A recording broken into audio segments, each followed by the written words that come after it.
Pick किए हैं president Donald Trump ने, अ, उनकी जो वाइफ हैं उनका इंडियन कनेक्शन है। सो बेसिकली जो नए वाइस प्रेसिडेंट होंगे अगर डोनाल्ड ट्रंप इलेक्शन जीतते हैं, जेडी वैंस, तो उनका आप समझ लें कि उनका इंडिया कनेक्शन मौजूद है। ये बहुत बड़ी डेवलपमेंट है कि कैमला हैरिस का भी कनेक्शन है, उसके बाद निकी हेली का भी कनेक्शन है। सबके जो हैं वो कोई ना कोई कनेक्शन ज़रूर मौजूद है इंडिया के अंदर। इंडियन लॉबी जिसे कहा जाता है, पहले इजराइल लॉबी होती थी, लेकिन अब कहा जाता है कि इंडियन लॉबी जो है with every passing day, it's not that organised, it's not that systematic, it's not that in the system in the American, लेकिन इंडियन जो हैं वो अपनी स्पेस अमेरिका के अंदर बहुत बड़ी तादाद में बना चुके हैं। अब कहा जा रहा है कि ये जो उषा चिलुकरी वैंस हैं, ये कौन है और क्या है, इनके हवाले से सारी बात है, बड़ी बातें हो रही हैं। ये कहा जा रहा है कि जेडी वैंस का तो चलो जो ताल्लुक है वो एक ऑथर भी था, है, और जिसे वो कहते हैं ना कि नया भी रिसेंटली रिपब्लिकन सेनेटर था ओहायो से, लेकिन उनकी जो वाइफ हैं उषा, वो जो है they were together at the law school.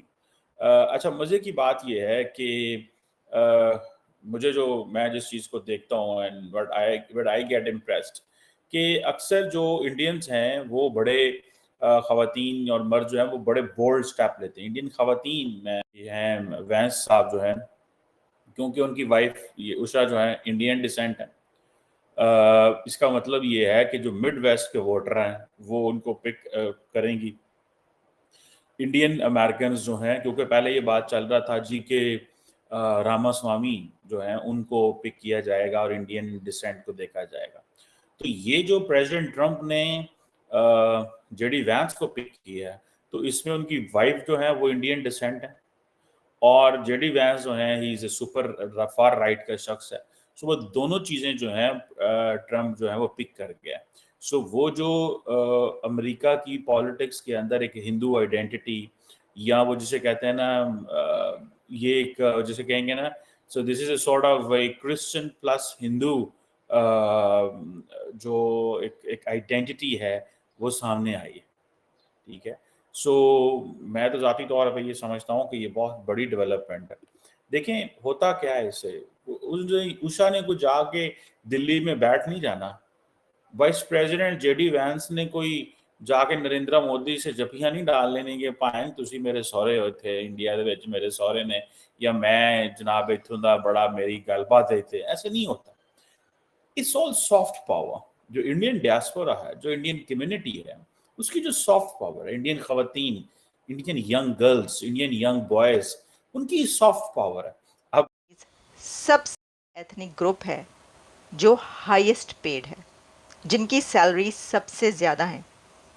तो हमें पता ये चला कि इंडियन अमेरिकन्स की सैलरीज सबसे हाईएस्ट है अमेरिका में।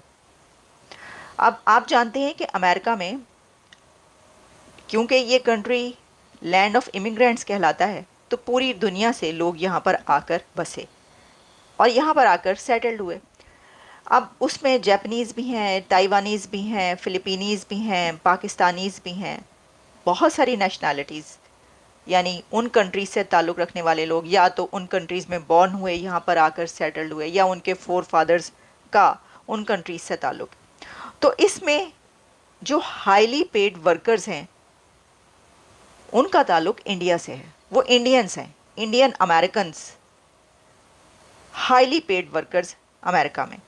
अच्छा, अब मैं आपके सामने वो डेटा रखती हूँ और ये 22-23 का डेटा आपके सामने रख रही हूँ, तो ज़ाहिर है कि एक साल में कोई इतना ज़्यादा फ़र्क तो नहीं पड़ा होगा ना। इसमें यह है कि इंडियन अमेरिकन जो हैं वो पहले नंबर पर हैं, जो कि $100,000 से ज़्यादा सैलरी लेते हैं। सेकंड नंबर पर फ़िलिपिनो अमेरिकन्स हैं, 83,000 से ज़्यादा है। ताइवानीज़ अमेरिकन्स थर्ड नंबर पर आते हैं, तीसरे नंबर पर, और उनकी 82,000 के लगभग सैलरी कही जाती है। श्रीलंकन अमेरिकन्स जो हैं वो फोर्थ नंबर पर आते हैं और $74,000 उनकी बताई जाती है, इतने करीब। उसके बाद फिफ्थ नंबर पर आते हैं जापानीज़ अमेरिकन्स, अब आप ये देखिए, मेरा ये ख्याल था कि जापानीज़ तो पहले नंबर पर होंगे। जापान देखिए आप, मतलब कंट्री, और वहाँ से जापानीज़ जो होते हैं वो बड़े इंटेलिजेंट कहे जाते हैं, लेकिन जापानीज़ यहाँ पर काफ़ी नीचे के नंबरों पर हैं। उसके बाद फिर आता है मलाइशियन अमेरिकन्स। अच्छा, मलाइशियन अमेरिकन्स के बारे में मैं ऐसा नहीं सोच सकती थी कि ये इतने हाईली पेड वर्कर्स होंगे, जो कि $70,000 इनकी कही जाती है। अच्छा, फिर इसके बाद चाइनीज़ अमेरिकन्स आते हैं। चाइनीज़ अमेरिकन्स का ग्रुप भी, मेरा ये ख्याल था कि ये भी काफ़ी ऊंचे ऊपर के नंबरों पे होंगे, लेकिन ऐसा नहीं है। और चाइनीज़ अमेरिकन्स के बाद आते हैं पाकिस्तानी अमेरिकन्स, यानी पाकिस्तानी आ गए कौन से नंबर पर? 8वें नंबर पर। 8th नंबर पर पाकिस्तान है, और पाकिस्तान से ऊपर चाइनीज़ अमेरिकन्स हैं। तो अमेरिका में रहने वाले जो चाइनीज़ हैं वो पाकिस्तान से बस थोड़ा सा ही ज़्यादा कमाते हैं, अगर इसको इस तरह देखा जाए। और जबकि पाकिस्तान के अंदर जो चाइना है उसका डंका बजता है, यानी पाकिस्तान ने चाइना से इतना कर्जा ले लिया है कि अब ये कहा जाता है कि ये उतरेगा कैसे ये कर्जा, अब कैसे ये डेट उतारेंगे, कैसे इससे निकलेंगे। और जबकि अमेरिका में रहने वाले पाकिस्तानी और चाइनीज़ के बीच देखिए आप कितना थोड़ा फ़र्क है।